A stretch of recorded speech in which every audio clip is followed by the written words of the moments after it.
The morning sun bathed the small village of Meadowbrook in a warm golden light, illuminating the cobblestone streets and the flower-lined cottages. At the heart of this picturesque community stood Emma's little house, tucked behind a vibrant garden she tended with loving care. Emma, in her early 80s, had lived here her entire life, and though she couldn't hear the birds singing or the gentle rustle of leaves, she felt the world's rhythm in her own way. She crouched among her roses, her gnarled hands deftly pruning a stubborn branch. The children next door watched from behind the fence, giggling as they waved enthusiastically. Emma glanced up, smiled, and waved back, her movements deliberate and kind. The children mimicked her smile, knowing it was her way of saying hello. One of them, a little girl named Lily, held up a daisy and pointed to it with wide eyes. Emma nodded, pointing to her own roses in response, her gestures filled with warmth. It was a game they played often, one of simple exchanges that transcended spoken words. Emma was the soul of Meadowbrook. Despite being deaf since birth, she had become the person everyone turned to for advice, comfort, or simply a cup of tea. Her silence was not a barrier but a testament to her quiet strength. People loved her for the way she seemed to truly see them, her gaze steady and understanding, as if listening with her heart rather than her ears. At the bakery, she would stop by to pick up her favorite scones, greeting the baker, Thomas, with a small bow of her head and a cheerful wave. He had learned a few signs over the years, enough to ask her how her garden was doing or tell her when the next batch of pastries would be ready. She appreciated the effort, and her eyes sparkled with gratitude each time he tried. In the evenings, Emma often found herself surrounded by children on her porch, their laughter filling the air as they played games while she knitted or read a book. Though she couldn't hear their giggles, she felt their joy in the vibrations of their movements and the brightness in their eyes. Her porch was a sanctuary, a place where generations gathered without the need for words. Life hadn't always been so harmonious. Growing up in an era where deafness was misunderstood, Emma had faced her share of challenges. Flashbacks of her younger days came to her as she rocked in her chair one evening. She remembered being a little girl, struggling to read the lips of her teacher, who often grew impatient. The sting of exclusion lingered in her memory, but so did the determination that grew from it. She remembered the kindness of her mother, who had taught her to sew and bake, and the firm encouragement of her father, who told her that her silence was her strength. She remembered the man she loved deeply but had lost too soon, her husband Charles, who had learned sign language just to propose to her properly. These memories were her treasures, bittersweet but grounding. One crisp morning, Emma stepped out into the village square on her way to the doctor. She greeted her neighbors as always, her warm presence lighting up their day. But there was a heaviness in her chest she couldn't shake. For weeks, she had felt more tired than usual, her hands trembling more than they should. She had chalked it up to age, but a persistent unease had finally urged her to seek answers. The doctor's office was quiet, the sterile smell sharp in her nose. Dr. Carter, who had been the village physician for decades, sat across from her with a kind but troubled expression. He scribbled notes, glanced at her medical charts, and finally looked up, signing slowly. "Emma, I'm afraid I have some difficult news." Emma nodded, her lips pressing into a thin line. She had feared as much. The diagnosis was an aggressive illness, something that couldn't be cured. Months, not years, were what she had left. She sat still, processing the words. Dr. Carter reached out to touch her hand gently, a gesture that conveyed the sorrow he couldn't put into signs. Emma nodded again, thanking him silently before leaving the office. The walk home felt heavier than usual. The streets she knew so well blurred as her thoughts spiraled. How could she tell anyone?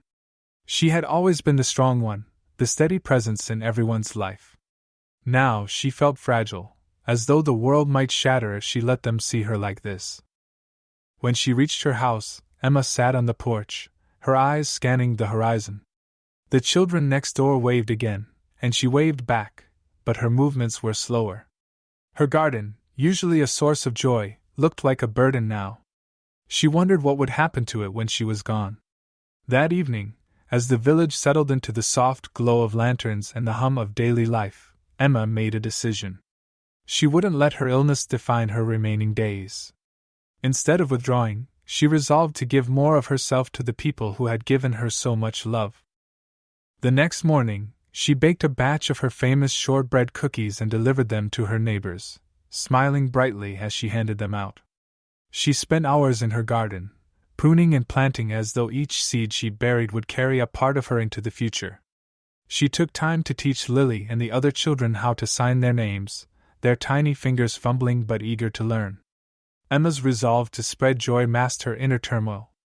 As much as she cherished her neighbors, she couldn't find the words, or signs, to tell them what she was facing. The isolation weighed on her, but she bore it with the quiet dignity that had always defined her.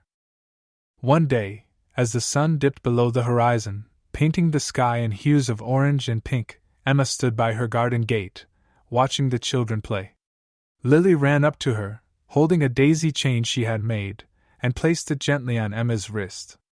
Emma smiled, tears prickling her eyes as she pulled Lily into a gentle hug. In that moment, surrounded by the laughter and love of her community, she felt both the weight of her secret and the strength it gave her to keep going. Emma didn't know what the future held, but she was determined to make every moment count. The village loved her, and she loved them. In the silent language of her heart, she promised herself that she would leave them not with sorrow, but with the memory of her unwavering love. The crisp air of early autumn carried the scent of leaves and wood smoke through the village of Meadowbrook. Life seemed to carry on as usual, children laughing, neighbors chatting by fences, the familiar hum of daily routines. But beneath the surface, a quiet current of change had begun to ripple through the community. It all started with Lily, the curious little girl who lived next door to Emma. One afternoon, while playing by the garden fence, Lily noticed Emma sitting on her porch, unusually still. Her knitting lay untouched on her lap, her gaze distant. Emma had been quieter than usual lately, even for someone who lived in a world of silence. Later that day, Lily overheard her parents talking in hushed tones. Her father had mentioned seeing Emma leaving the doctor's office, looking shaken. "She's such a strong woman," he'd said. "I just hope she's okay." The next morning, Lily, with the unfiltered curiosity of a child, approached Emma in her garden. She handed Emma a small drawing she'd made, a colorful picture of the two of them surrounded by flowers. Emma smiled, signing thank you, but her hands moved slower than usual, her expression tinged with something Lily didn't understand. Lily shared her worries with her mother, who decided to visit Emma later that week. As she sat with Emma over tea, she gently asked about the visit to the doctor. At first, Emma waved it off, her gestures nonchalant, but under her friend's persistent kindness, she finally admitted the truth. She told her in halting signs about the diagnosis, about the months she had left, and about her decision to keep it to herself. The news spread quietly, like a whisper carried on the wind. The villagers were heartbroken, their hearts heavy with the thought of losing the woman who had given so much to their lives. But their sorrow quickly turned into determination. They couldn't change Emma's fate, but they could change the way she experienced her remaining time. It was Thomas, the baker, who first voiced the idea at a gathering in the pub. "She's spent her whole life adapting to us," he said, his voice thick with emotion. "Maybe it's time we adapt to her." His suggestion, to learn sign language as a community, was met with enthusiastic agreement. Organizing the effort became a labor of love. The villagers pooled their resources, arranging for a retired teacher fluent in sign language to hold evening classes in the community center. Every week, after finishing their work, the villagers gathered in the small hall, stumbling through the basics of signing. Hands clumsily formed letters, phrases were repeated, and laughter filled the room as they encouraged one another through their mistakes. It wasn't just the adults who joined in. The children, who adored Emma, picked it up with surprising speed, eager to show her they cared. Lily, in particular, became a little expert, fingerspelling names and practicing simple sentences with her friends late into the night. The villagers practiced in secret, mindful of Emma's sharp eyes and keen intuition. They made excuses when she asked why the community center lights were on so late, or why neighbors seemed to be whispering conspiratorially. If Emma noticed their unusual behavior, she didn't let on. At home, Emma began to sense subtle changes around her. The baker signed, "Good morning," when she stopped by for scones. The postman waved goodbye with a simple sign for, "Thank you," after delivering her letters. Even the children's games outside her house included moments where they paused to fingerspell her name or sign simple words like flower or friend. At first, Emma thought little of it, attributing the efforts to passing curiosity. She chuckled to herself, touched by their attempts, but as the gestures became more frequent, she began to wonder. One day, while sitting on her porch, she noticed Lily teaching a group of children how to sign the alphabet. They glanced at her from time to time, giggling and practicing furiously. Emma's heart warmed. Whatever they were up to, it was beautiful, and it filled her with a quiet joy.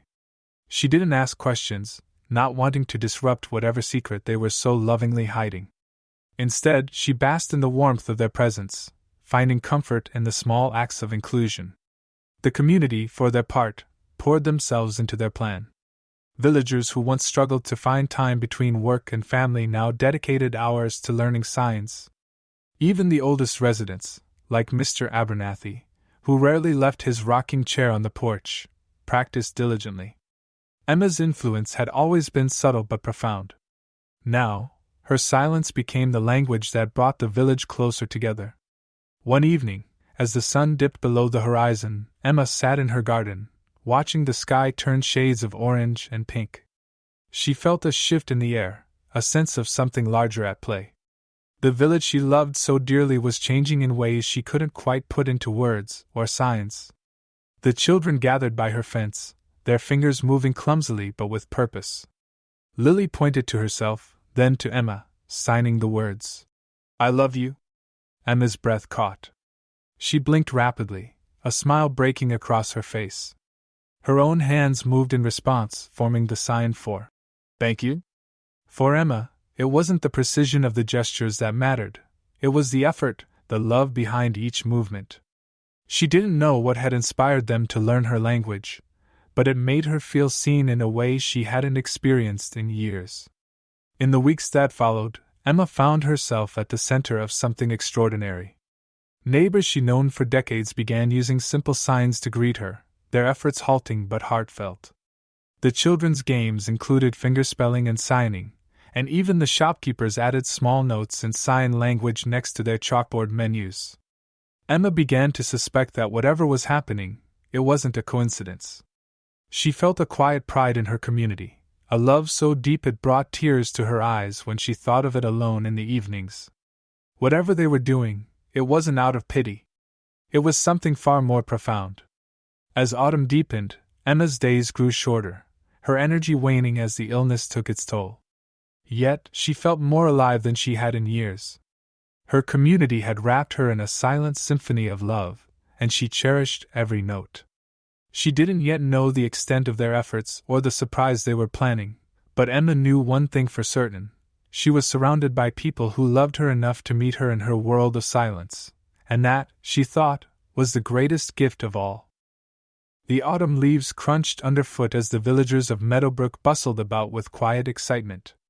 The community center had been transformed into a warm, glowing haven, its walls adorned with flowers from Emma's garden and photographs of her life.